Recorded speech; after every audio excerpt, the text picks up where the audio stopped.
Broadcasting live. It's America's longest running talk show on computers. It's Computer America, bringing you the biggest names in technology with guest interviews, new products, and your emails. Listen live at computeramerica.com on any device around the world. Email the show at live@computeramerica.com or find us on social media. Be sure to check out our website for contests, giveaways, show notes, live video stream, podcasts, and more. You're listening to Computer America.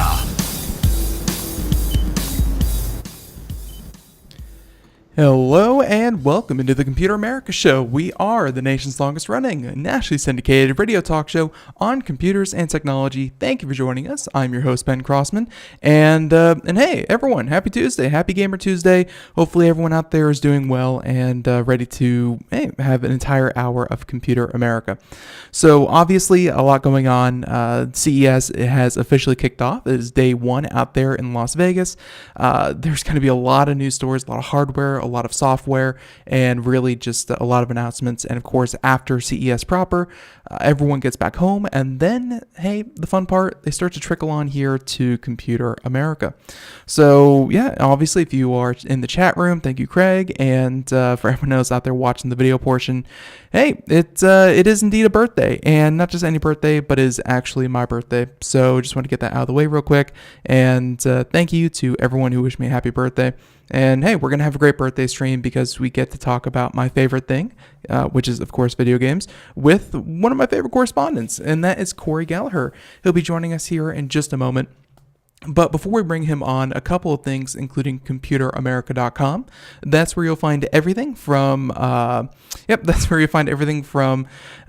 links to the show notes, any stories that we do, articles, videos that we show, anything that we talk about really can be found at our website after the program. You can head on over there. So if you're busy, if you're driving, if your hands are tied, if you're at work, don't worry. We got you covered. Also, be sure to check out the live video stream, also available over at twitch.tv/Computer America. And I think that is just about it. So, and like I said, Gamer Tuesday, Cory Galliher will be joining us. And why don't we go ahead and bring him on? So, everyone, hope you're having a great day. Let's get this started. And Cory Galliher hails to us from PopZara, of course, writes for many different publications, and has been a longtime Computer America correspondent talking about video games themselves, the industry, and just the lifestyle of, playing video games. And Cory, welcome back onto Computer America. Hey, Ben. Thank you very much for having me. Yeah, our pleasure, and coming in loud and clear. So it's been quite a while. Hopefully the holidays treated you well. Happy New Year, all that good stuff. Everything going okay with you? Hey, happy holidays right back at you. And yeah, everything's going great. Like you mentioned, CES is going on right now.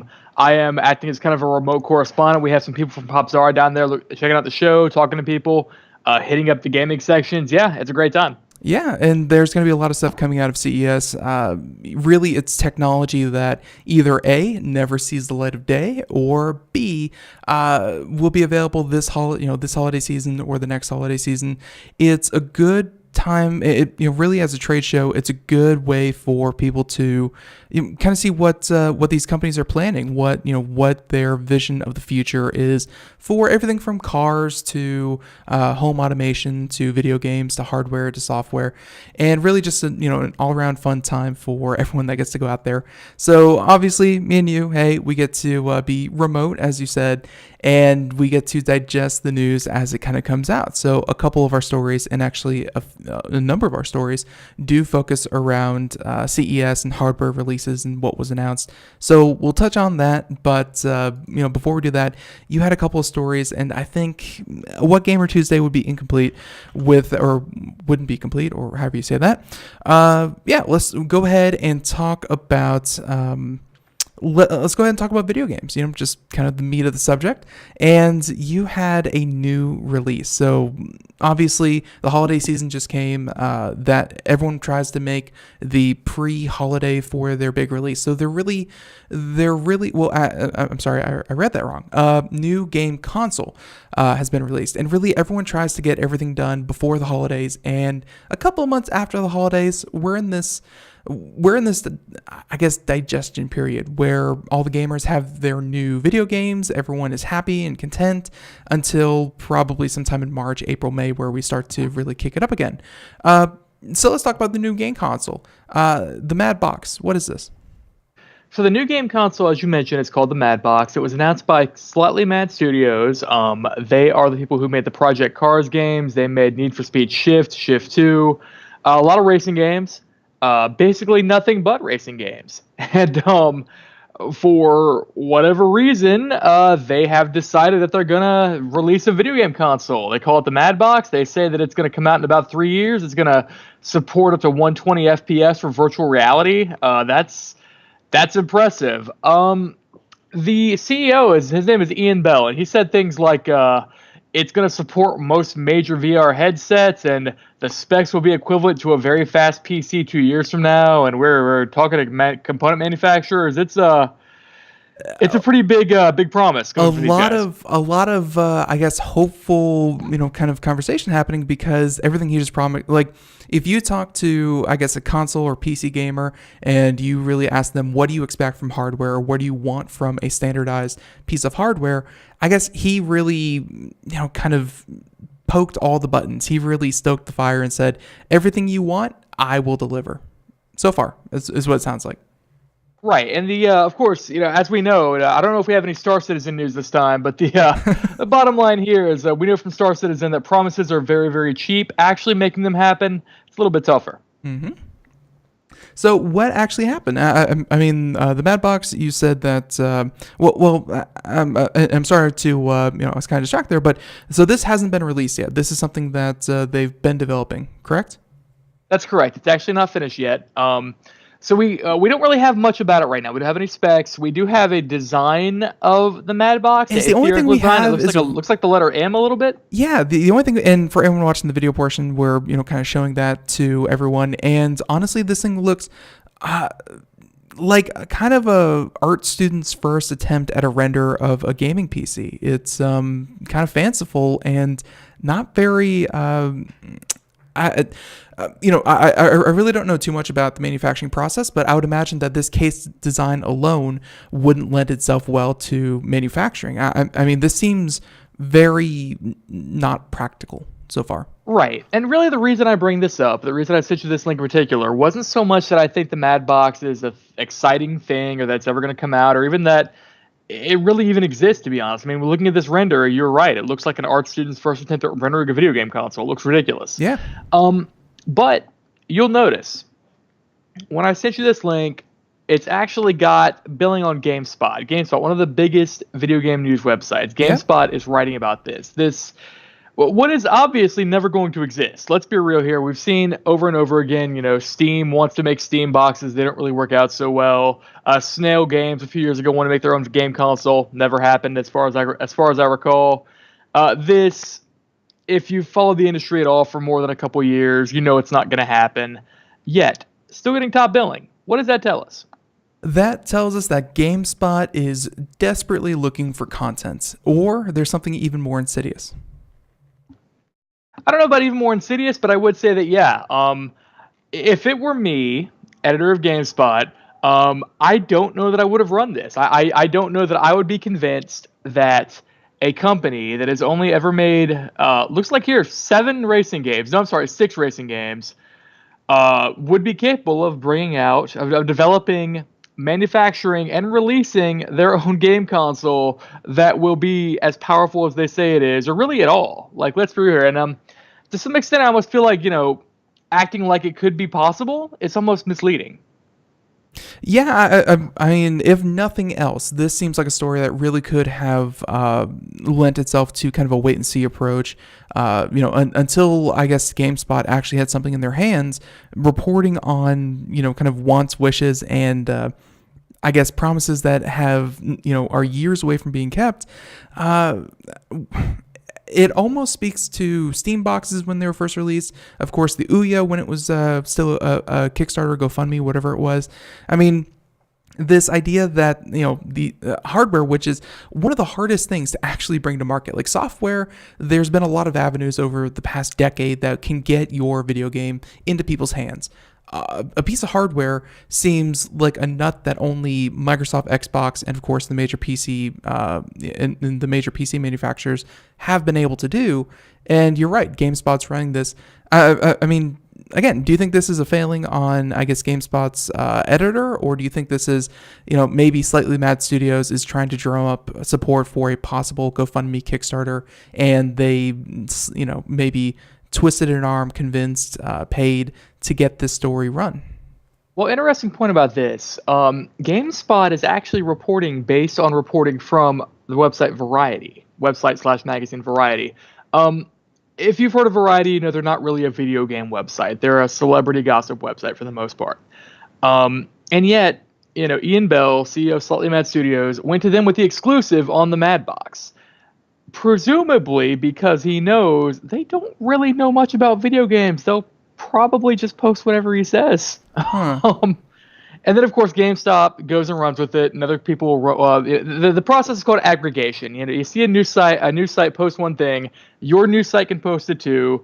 Other people will see what you posted, post off that. What amounts to this kind of iffy news just spreads virally, and now here we are, where we are considering that this group that has made a few racing games is now going to be a new big player in the gaming console scene, which, Yeah, and again, so far the initial mock-ups, really nothing, I guess, would kind of lead one to believe that they could actually pull this off, like you said. It's a very interesting story because this is not the only case. I mean, we're picking on Madbox because this was, kind of your example, but there have been plenty of other, you mentioned Star Citizen a little while ago. Atlas seems to get a lot of attention. I remember when Atlas was about to be released and they said, we can support up to 40,000 people and it's going to be this huge, massive multiplayer game. And I remember watching a lot of gameplay and reading a lot of news articles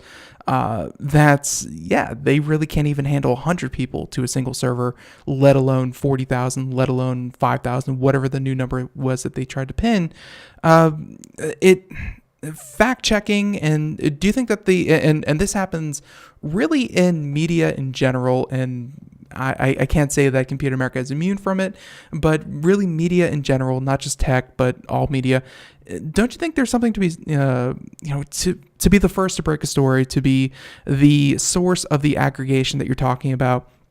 I mean, being able to run the story first does get you a bit more publicity and, a bit more notoriety. What's the solution here? And maybe if you just want to stick to gaming, gaming journalism, what's the solution here? Well, I'm pretty sure I can't solve the issue with regards to I want you to do that right now. The revenue that is or is not being made by news websites and news outlets at this point. Like that's a much bigger problem than I'm capable of dealing with. What I will say is that I would almost certainly agree with what you said earlier, that I think it's very likely that we will see a Kickstarter or GoFundMe or whatever coming out of Slightly Mad Studios at some point to try to fund the Madbox. And, based on my experience with crowdfunding since that whole fad began back in 2012, 2011, I would say that they'll make a lot of money trying to fund the Madbox, and then mysteriously the Madbox won't happen.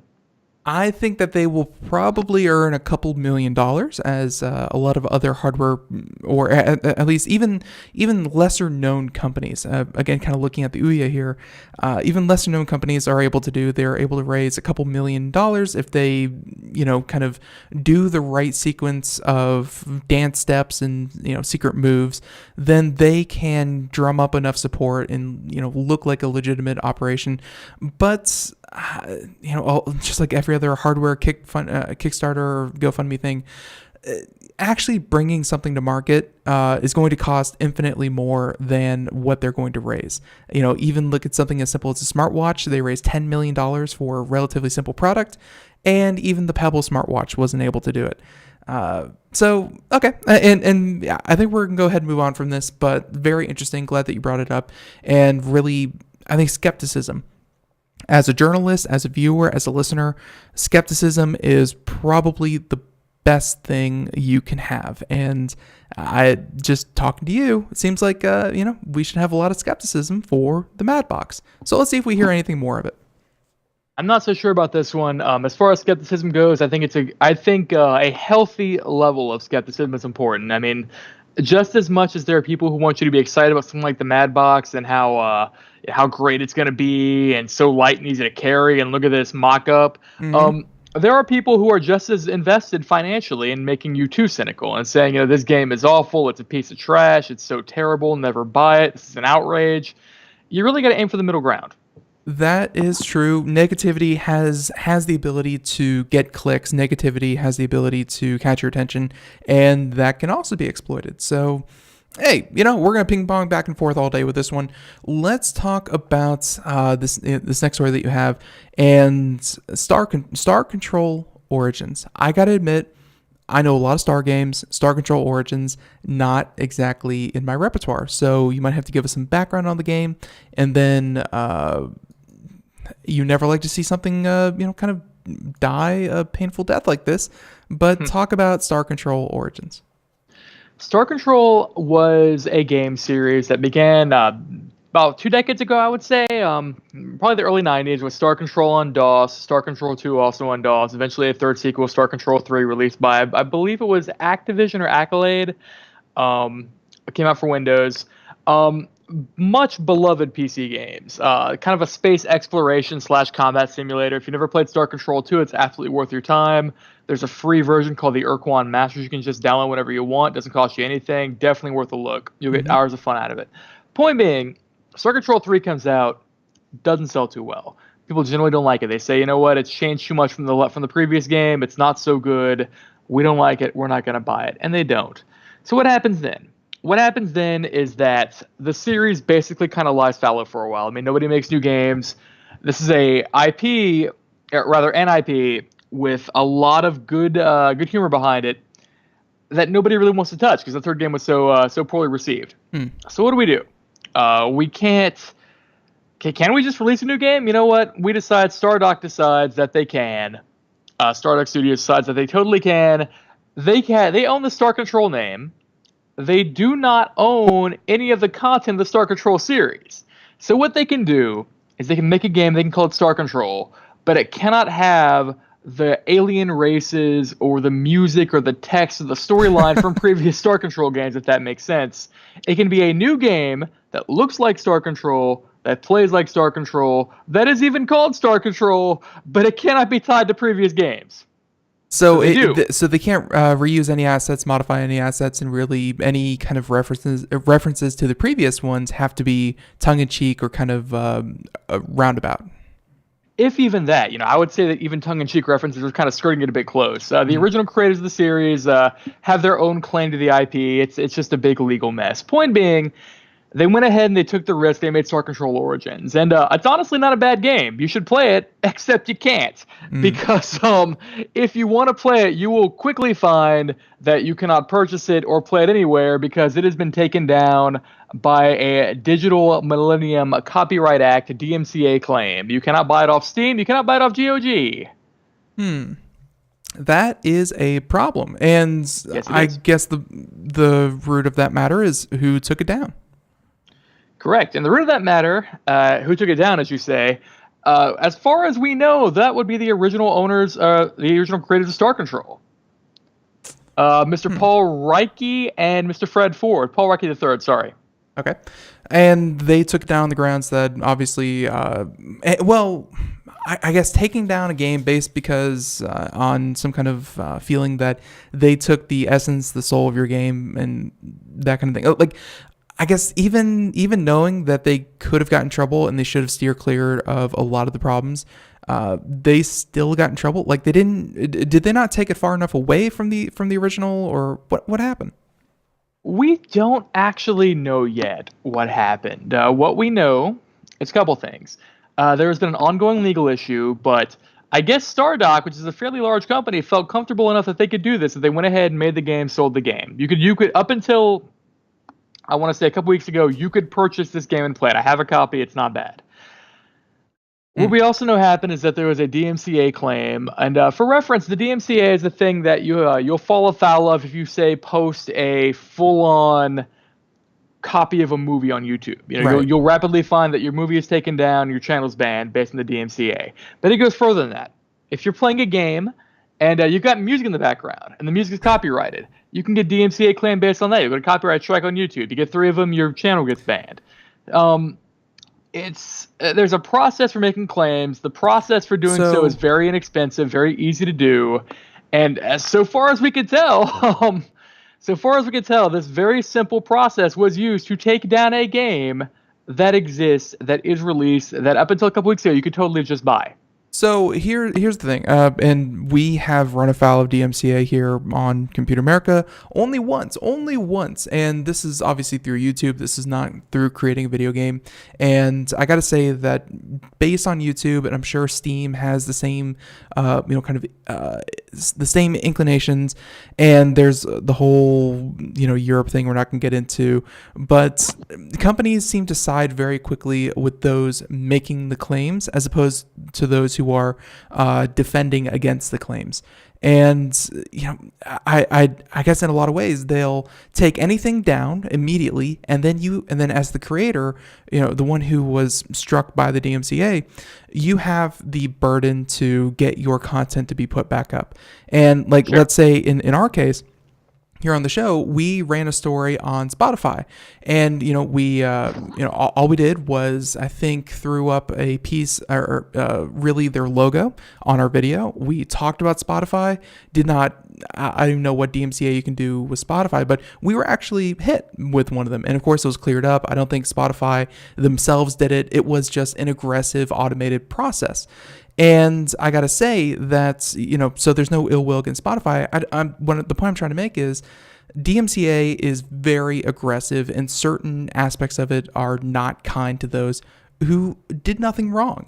It's just the way the system works. Do you think that this is kind of what happened, where it's just an overzealous Steam, and this all happened through Steam, an overzealous Steam hoping to protect themselves from themselves over Star Control Origins? Well, if we're going to talk about why we typically see companies side in favor of the people making the claims, that would be because if somebody makes a claim that you've violated the DMCA and your platform doesn't take you off, then technically it's your platform violating the DMCA, because, you're saying, That's true. They uploaded this movie, you didn't take it off, you're obviously fine with it, we're going to sue you instead. That's true. Right. So in this case, it makes sense to me that Steam, upon hearing about this claim, would take down the game post haste because they don't want to get sued. And I would assume that the how valid the claim actually is probably not that important. The fact that there's a claim at all is what causes this. Now, here's the thing. We're talking about laws like the DMCA and how they apply to video games. I want to bring up one of my favorite sayings that I use in all my writing, and it comes up over and over again. The fact of the matter is that people who play video games are not the ones who make the laws and the rules surrounding video games. It's almost always people who don't. And that leads to a lot of misunderstanding. In this case, again, you cannot purchase this game anymore. It is gone. You can buy it. So if you wanted to play it, you know what? It's gone. Sorry, not your fault. You can't do anything about it. Straight up. Boom. Sorry. Right. And that's kind of an issue because we see it coming up time and time and time again. There's a guy named Jack Thompson a few years ago, about a decade ago or so. He went on a rampage accusing video games of causing mass murders, so on and so forth. Even to this day, we have the ESRB who treats games as if they're children's toys. And that's how the mainstream sees them. And again, the people who play games are the ones saying things like, games cause violence. Right. So in this case, I think we're encountering a situation where people who don't really understand how this law can be applied to video games are enforcing it in a situation where, there might not be a lot of grounds for this claim. I don't know. I'm not a lawyer. I think that taking the game on altogether may be a little bit iffy. But that's just me. The fact of the matter is, what you think, probably not going to matter much in this case. What it's going to boil down to is probably a protracted court battle before this game comes up again. If it ever even does, it might not. I'm getting a strong feeling, and reading the link that you sent, and we're going to throw that up in the show notes. But just reading it, looks like they are they're going to fight this kind of as low effortly as possible. But, judging by the fact that they're going to lay off some people, and odds are, like many other legal matters, you are more than likely going to spend more money fighting this than you will actually... you will spend more money fighting this than you will actually recoup in any manner from, fighting this kind of thing. And we know for a fact that games sell the best shortly after they release. Yeah. Oh yeah, yeah, and, for sure. This came out again months ago, so at this point, the most likely number of sales that's come and gone. We're done with that. That's good. And one other, I could see them just not wanting to pay the price it would take to fight this case. Yep. And one other cool thing is that anyone who purchased it, they said here, and Steam had told them, anyone who had purchased Star Control Origins can still play it. It's still in their library, and they can still play it themselves. Very interesting. I don't know if that makes something more collectible, but that's also kind of good for anyone out there who actually already paid for this game. So. Very strange story all around. Yeah, absolutely, very much so. Yeah. So with that being said, 5 more minutes before the break here, we're going to get into some of the other stories that we have here, and actually one big kind of theme I wanted to look at is PlayStation. PlayStation, PlayStation and Sony, they have been making some news, and I wanted your reaction because, I know that you don't put as much emphasis on sale numbers and things like that as some of your colleagues, but I still think that giving credit where credit is due, and PlayStation 4, and then also, hey, news and rumors of PlayStation 5. So let's start with the first one, pretty obvious, and this, more than likely has to do with all the incredible, console exclusives, there we go, of PlayStation, and this is a story from Polygon. PlayStation 4 has sold 91 million consoles. That is a huge number. Like, I remember congratulating or, hearing stories of congratulations when Xbox One broke like 20 million or 25 million or something like that. 91 million. PlayStation 4 is killing it. Do you think that's justified? And, obviously, how do you feel about PlayStation 4 being the dominant console? First off, I don't know if I can count that high. That is a pretty big number. It's impressive, yeah. I think the reason that the PlayStation 4 tends to do well we can't really say first off that the Xbox does not do well. That's not true. What the PS4 has over the Xbox is a lot of exclusive games. Mm-hmm. Those are a big deal. If there's a game that you want to play, like say Spider-Man, that's a big one, Spider-Man.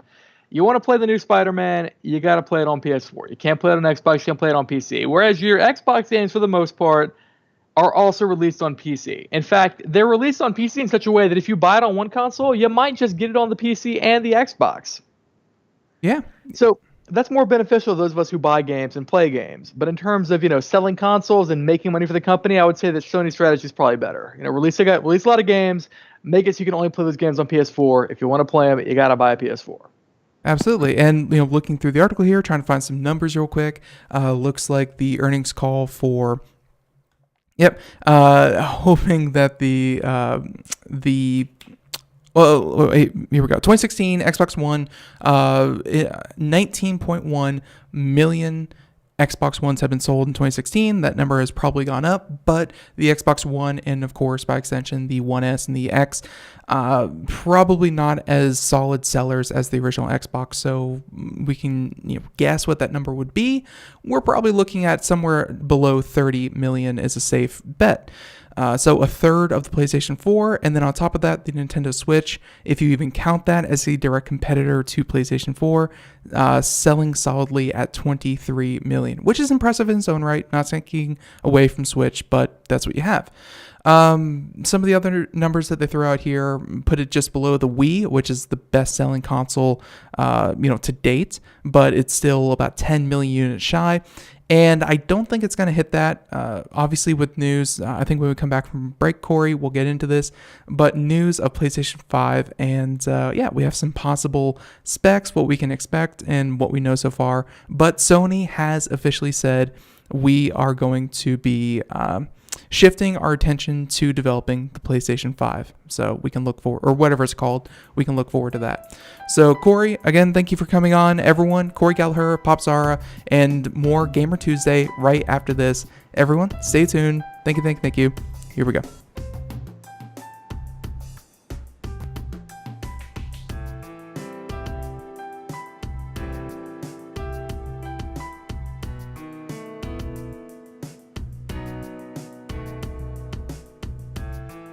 Greece is cheap. But the airfare costs a fortune. Paris? Not much closer, and again, airfare... What about Puerto Vallarta? Let's face it, flying anywhere is just too expensive. Wait, what's this? Low-cost airlines. With one call to low-cost airlines, you'll drastically slash your travel costs. We're talking insanely low airline prices to any of your favorite destinations. Where would you like to go? London, Rome, Costa Rica, Australia? Wow, that's cheap. So why wait? Call now to learn how crazy cheap it is to fly anywhere in the U.S. or international. Our prices are so low, we can't publish them. The only way to get them is to call to instantly hear the most amazing best deals on airline travel. It's that easy. So call now and start packing. 800-215-4461. 800-215-4461. 800-215-4461. That's 800-215-4461. We are all Brother Wolf. 10 years ago, a group of locals banded together to create positive change. We took animals into our homes, held adoption events at local retailers, and talked to the community about our mission to help build a no-kill Asheville. A decade later, we have achieved so many victories for animals in need. There's been so much progress, yet there's still so much to do. As part of our year-long celebration, we encourage you to become a member of our special Compassionate Circle program. With a monthly donation of $10 or more, you will have behind-the-scenes access to the work we are doing at Brother Wolf. Our goal is to reach 1,000 members because we receive no government funding. Working together, we can help build and sustain no-kill communities. Learn more at compassionatecircle.bwar.org. We are a 501c3 tax-deductible organization.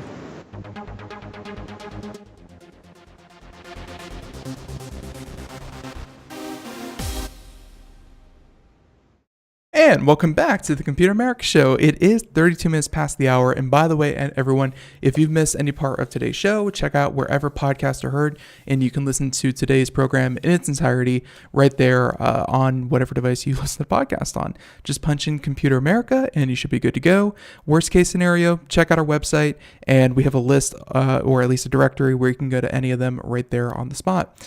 So, very interesting conversation so far, and been having a lot of fun with, of course, Cory Galliher, Pop Zara, and yeah, we were just about to transition a bit, talking about, obviously, PlayStation has announced that, hey, they're killing it. They have sold over 90 million PlayStation 4s, and actually, to segue into, kind of one of the topics that Cory brought up there right at the end, and they said that, or actually right there in the middle, was that their console exclusives are something really to catch your eye. And we actually have a story, let's see, I think we had, or actually, I might not have included it. Anyways, Spider-Man. It looks like I didn't include it because I don't know why, but Spider-Man, one of their latest high-profile exclusives has sold over 9 million copies, which is just really incredible. For, I guess, a game that, I don't know about you, Cory, but personally, it's not that I'm tired of Spider-Man. I mean, the latest Spider-Man movie, was ravely reviewed, and I don't think people are tired of Spider-Man. I just think as far as Spider-Man video games go, there can be some exhaustion because so many different studios have taken a crack at this, and yet all it took was one really good iteration of a Spider-Man game to, kind of have everyone fall back in love with the franchise. Whenever we do NPD numbers on Pop Zara, we usually come to the new Spider-Man. I can't help but admit that I'm not the biggest fan of modern Spider-Man. I think his particular brand of Teen Angst is kind of boring.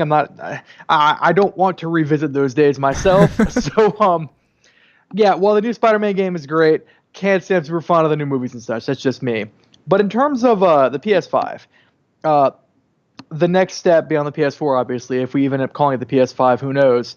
Looking at the information that you sent me, there's really not there of substance. It might come out in 2019, maybe? Yeah, very true. And that's about as far as I know. We do, and I guess this is the beginning of the rumor mill because Sony has confirmed that we will see this when it will come out. I don't think it. I honestly, I don't think it will come out this year. That seems a bit hasty. PlayStation and the PlayStation 4 Pro are still doing very, very well, as we just mentioned. There's no rush. To come out with this. I'm thinking 2020. We're going to start hearing rumors about it later in the year. I think if there was ever a time to really release it, hey, CES, not a bad time to show off some hardware. And then on top of that, E3, not a bad time to show off the first looks. I bet somewhere around this year, E3, we're going to see the, maybe some mock-ups or get at least a release date. But PlayStation 5, 2020, that's not about right to you? Maybe. Hard to say, really. Okay. Hey, a firm maybe. I can ask for no more. And really, I guess the next question is 91 million for here, somewhere south of 30 for Xbox, Nintendo 23, although the Switch is a completely different beast from a traditional console. But these console numbers, they're good. I mean, they're up there with as well as they have been. There's always the conversation, luckily for me personally, who loves the PC game, the conversation used to be PC gaming is dead, and here's when the final nail will be. Console gaming, I guess it's still going strong, isn't it? Like there's still a demand for consoles, I guess, right? Absolutely. Though, as I always warn people, don't really focus too much on sales numbers. They mean nothing to you. They mean, we don't even know if they're accurate or not. We know what the companies tell us, and the company's going to tell us whatever makes them feel good. So we don't really know if they're accurate. And even if they were, they don't really matter much to you. Purchase whatever you think looks fun, what has the games you want to play. But in terms of, if we take these at face value, yes, console gaming is still alive. It's still doing well. Lots of people buying consoles and playing them. There are a lot of people out there who will buy an Xbox just to play Halo, who will buy a PS4 just to play Spider-Man, never buy anything else, just the games that came with the system. Very true. I am one of those people who bought an Xbox just to play Halo 5. And I'm sure that when Halo 6 finally releases, whenever that is, I might just upgrade to the Xbox One X. I'm definitely one of those people who has their favorite franchises. There we go. And I'm kind of spoiled by that. So I completely agree with you. And by the way, this is a bit of a segue, but last time you were on, you mentioned something about developers, and I'm not sure if you remember saying this, or if it was so off the cuff it didn't even stick in your mind. But you mentioned something to the nature of don't blame publishers for crappy games. And lately, over the past month, thanks to Activision Blizzard, I have been seeing more and more people really getting strongly into their camps and blaming publishers left and right for how bad a game has become, and most notably World of Warcraft, although there are everything from Atlas to any of these other games. Everyone blames the publishers. And I just wanted to, as an aside, say thank you for just kind of saying that, because it really made me pay attention. That the point I was trying to make back then is the same point I will probably make forever, which is that if you look back to when crowdfunding was getting big back in 2011, what was the refrain we had heard for years leading up to that? It was that publishers are bad, EA is bad, Activision is bad. But developers are good. Developers are great. I mean, they're just these poor, starving artists. They're these creatives who, just bust their butts and are mistreated. And then, lo and behold, a lot of developers start asking for money directly, and they get super rich. Am I saying that's a bad thing? No. I'm saying that I don't think it's a big leap to make, honestly. Yeah, and I think that kind of what I took from that comment was that you can't put all the blame on one person. You can't scapegoat just in one instance. I mean, there's a lot of there are a lot of small decisions that happen throughout the industry, and yes, you can have an overbearing publisher or whatever, but if you are determined to have a good game and if you have the right people, I mean, don't fanboy so hard that you give everyone a free ride. So I will say that just an aside. Thank you last month for really saying that, because again, it made a difference to how I read news and how I interpreted the vitriol that goes on in forums. I'm glad to hear that. The biggest thing for me, my advice is honestly just stop reading gaming news. But we can't do that. We're journalists. You know how it is. Yeah, I can't do that because that's kind of my job. But hey, having a good head about yourself, that's certainly one. So, but before we move off of Sony and onto some other gaming hardware and PS5, we'll hear more about that, I'm sure, around E3. Very excited about that. But one more thing, and this has to do with Sony, and this is interesting. This is one of those things that I guess on a visceral level makes sense, like on a very surface level makes sense. But, all right, Cory, what comes to mind when I ask you about video game movies? I do my best to try to not fall in with the mainstream, but I gotta say, video game movies are usually not very good. There are probably a handful that you could look at. Maybe the movies for Tomb Raider, maybe the movies for Assassin's Creed, I guess was okay. Warcraft movie, thanks to China, wasn't a flop. I guess that's the best that we can ask for video game movies. Wasn't a flop.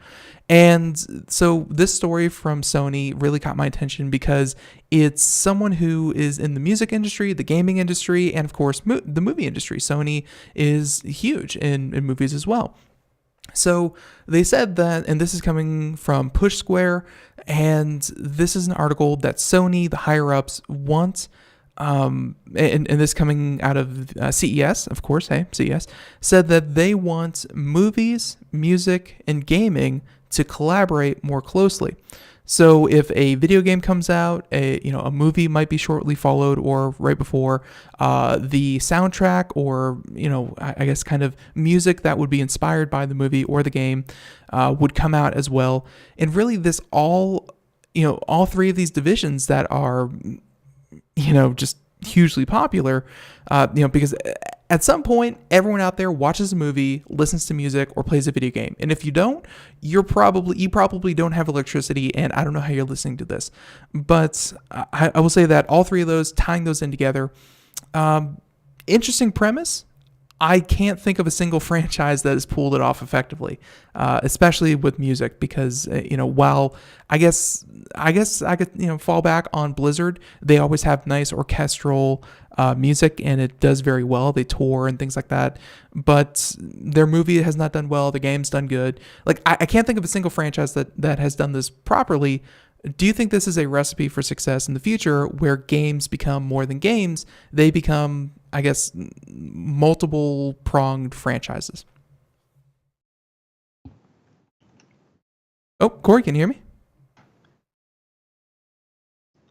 I can. Sorry about that. Oh, so you're referring to this intention to kind of bring music, gaming, and movies together. Right. Well, gaming, music, and movies. Right. Absolutely. And it's funny, this is not the first time we've heard this, but it's interesting because the last time we heard this was in E3, I want to say 2014, 2015, from Microsoft, actually, saying they wanted to make the Xbox One a entertainment machine. Not a game console, an entertainment machine. Yeah, and I will say, looking back a bit, Xbox One didn't really deliver on that promise, because I can't think of anyone who doesn't play video games and owns an Xbox One, because it's the best entertainment option out there. But contrast that with the number of people who didn't play video games but owned a PS2 because they played DVDs. Very true, and Blu-rays for PS3, right? Yeah. So just initially, how do I feel about this? I don't really feel any way about this. It doesn't concern me the way that the Xbox One announcement initially did, because it's not them saying, we're going to ignore games. We want to be less games, more everything else. Because steadily, we're seeing games become more of a thing that everybody does. It's less of a niche thing. It's more of an everybody thing. So right now, what I'm saying is, yeah, we just do everything because everybody likes all this stuff, and that's fine with me. Right. Yeah, I'm and personally, I'm kind of looking forward to it. I think that if you really enjoy a game, if a game is really good, you want more of it. Even outside of the video game experience, you want music associated with it. You want movies associated with it. You just want more. So if let's say if a movie is good, you want more. If music is good, you want more. If a game is good, you want more. If any of those three are good, I'm hoping that this just means more. If any of them are bad, though, if it's a bad movie, then the others are going to suffer as a result. So this is on everyone's. It's on all three then to really not suck, to kind of pull this kind of thing off. So we'll see what happens. Again, just a nice little aside for Sony because we were talking about PlayStation. So very interesting to see how their upper management is considering PlayStation in the future and how they're going to position their franchises. Absolutely. So, yep, definitely pay attention to that. If there's a game coming out for, let's say, Spider-Man, there will probably be a movie coming out for Spider-Man, things like that. Hey, and like the article points out here from, again, Push Square, maybe Uncharted is finally going to get that movie. So with that being said, let's see. So a lot of announcements coming out of CES and a lot of it hardware centric. So we can go ahead and move into that. And that should take us through the end of the program. So a couple here. Why don't we go ahead and start off with... Actually, before we go hardware, I found this article really interesting. And before we get started, Cory, have you ever played EVE Online? Has that ever? Well, I guess anyone who's really gotten into EVE Online still plays EVE Online, so that might not be fair. But have you ever tried EVE Online? I've definitely tried it. It did not stick with me, unfortunately. It's made for a different kind of person than me. Yeah, it's meant for the number crunching, the clan like people who join a clan and they really enjoy, being part of something bigger and being a part of a community. As far as community goes, whenever EVE makes the news, it's because they do something really impressive. And this is an article from Kotaku. And I remember the last time before this that EVE made the news was when they had the biggest starship battle ever in any game, and they destroyed something like $250,000 or like $1 million worth of in-game, kind of assets, ships and fleets and things like that. It's always entertaining to see what such a dedicated and long-running community, because EVE's been out for over a decade, well over a decade at this point. So anyone out there who really cares about this, I'm sure you've heard about it, but I found this article pretty interesting because there are certain parts of the game, according to this article, that you shouldn't really be able to do things to. So one of them is the space station. It was the game's first ever Keep Star battle station within the game. I don't know what that means any more than you do, but I guess it's pretty impressive because one of the first means that it's been in the game for a decade. And if something is kept supposedly in a wormhole, it's not gonna be, found by other players. You can't destroy it. You can't, mess with it in any way. But according to the article, after an 11-month plan, and as I said, a meticulous plan, they were able to lure out one of the largest structures in the game. And over 2 years, more than 30 of the extremely expensive structures have been destroyed, but the first ever endured thanks to its location deep in the heart of a wormhole. And they said it's the most inhospitable space that EVE Online has to offer. All that being said, we're going to go ahead and skip through this, but 11 months of planning, and they were able to find it and destroy it, and I'm sure make someone very unhappy. But just want to bring that to everyone's attention. Whenever EVE Online makes the news, it's an entertaining story. That's all I have to say on this one. An entertaining story or a slow news day? Either one, really. Yeah. I honestly cannot fathom playing a single game for 11 months. That just boggles my mind. Much less playing a single game, making this enormous plan for 11 months. It blows my mind. No, I will say, good on you, people who play EVE, because I don't know if I could do it. Yeah, it kind of reminds me of a lot of other games where you have that hardcore dedicated fan base, and you think, wow, they can't do anything more, and then they go off and top themselves. It's My favorite thing is when people talk about EVE Online events and objects in terms of their actual monetary value. Like, this ship was worth $11,000. Like, I don't think anybody's going to give you $11,000 for that shit, bro. Fair, Sorry. To be fair, it's kind of like the art world. You can apply the same logic to the art world where you say, let's say a Monet is worth, X amount of dollars. And just like the art world, it's what people are willing to pay for it. Video games are certain to that point. So, hey, if you have a ship that someone's willing to pay $11,000, to me, that ship is worthless. I don't play the game. It's worth zero to me. But to someone, that ship was worth $11,000. To someone else, that painting was worth zero because they don't have a wall to hang it on. But you know what? Yeah. To me, Ben Crossman, you're priceless. I don't have the soundboard to say the whole thing, but you're just saying that because it's my birthday. So okay. That being said, we can go ahead, switch gears over to hardware. And I sent you a couple stories. I'm going to give you the opportunity before I just start knocking them out with you. Any of these kind of catch your eye? Because we have big announcements from really every manufacturer in the industry. So did any of these really catch your eye? Call of Duty's latest microtransaction is a tiny red dot. Okay, so that's not hardware, but that's an interesting take that made people it's upset. hardware you strap onto your gun. If it existed, absolutely. But this is a microtransaction, our favorite topic ever to talk about. So let me go ahead and set the stage here real quick. Call of Duty, their latest one is Black Ops 4, I think, is the latest one. It's right there in the article, Black Ops 4. Released through the Battle.net launcher, Activision, and this time it included microtransactions. Like many games out there, they have loot boxes. The validity of loot boxes, hey, that's another conversation we've had before. But within these, you can either randomly acquire what in past Battlefield games have been, you play with a certain loadout enough, let's say a gun, a weapon, a perk, whatever, and you're able to upgrade these things. If you play with a gun long enough, you're able to upgrade the reticle from ACOG to red dot, infrared, whatever sight you wanted to. And one of the upgrades was an open dot red dot. That kind of helps you aim a little bit better.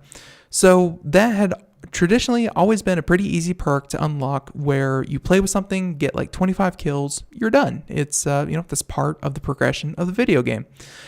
Well, Activision decided to go full, I don't even really want to use that word. They decided to go full greedy, and they decided that the red dot should be included in the loot crate system.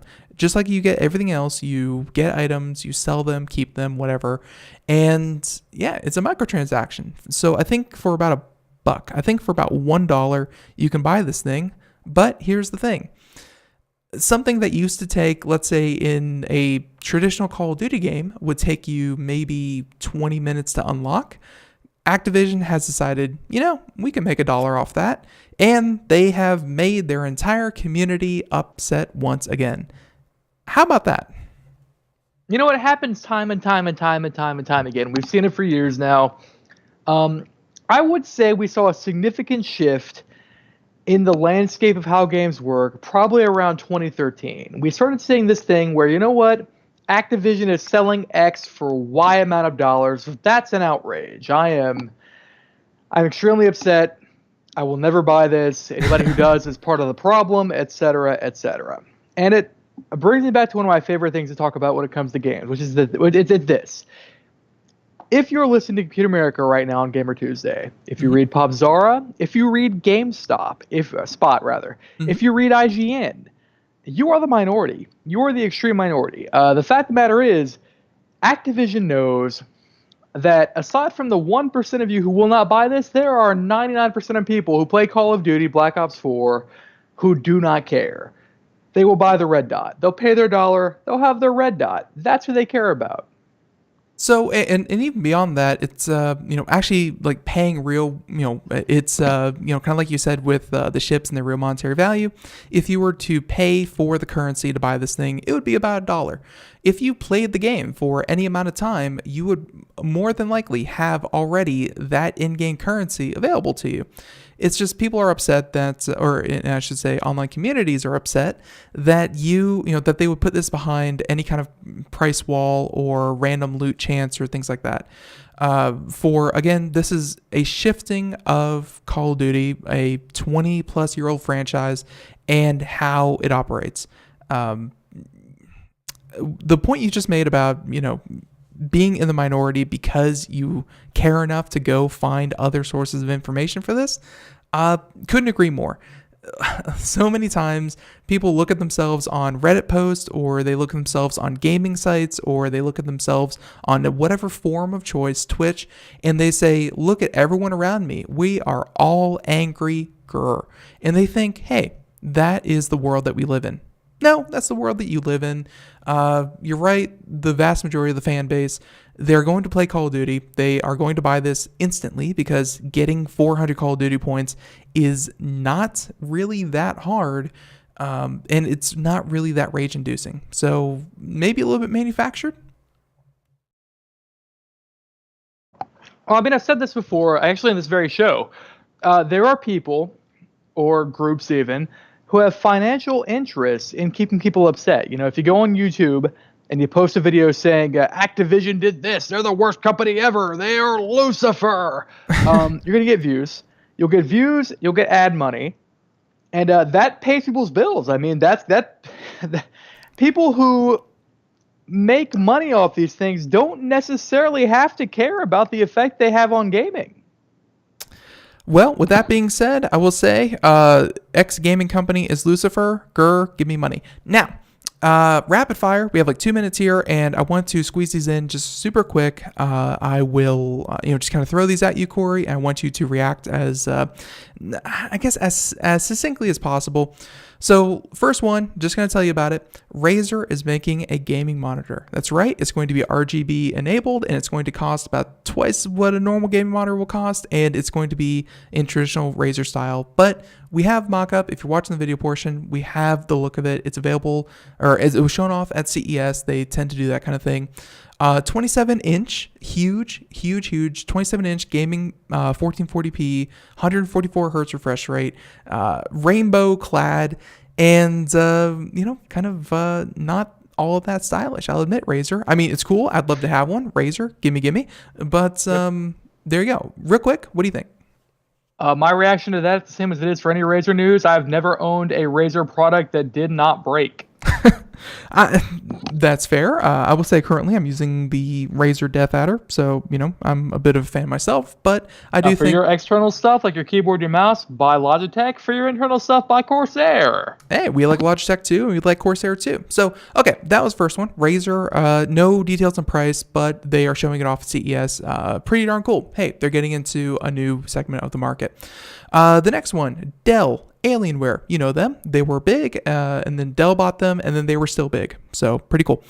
Dell's Alienware, Alienware Area 51M is a return to form for gaming laptop upgradability.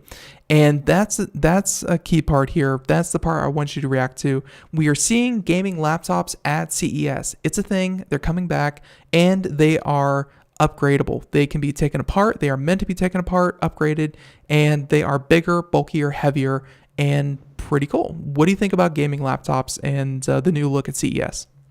For my money, the worst thing about gaming laptops is that you could not upgrade them. Even if you had the money, you have to buy a new computer entirely. It sucked. If you can upgrade a gaming laptop, it will do a lot to bring it on par with a gaming desktop. Yep, absolutely. And of course, you are paying a premium for the form factor, but the fact that you can swap out a graphics card if it starts to lag, a processor if it starts to go, RAM if it starts to decay, hey, that's a huge part. Let's see, one last one before we go. Discrete sound card. What do you think about that? We stopped using those years ago for a reason.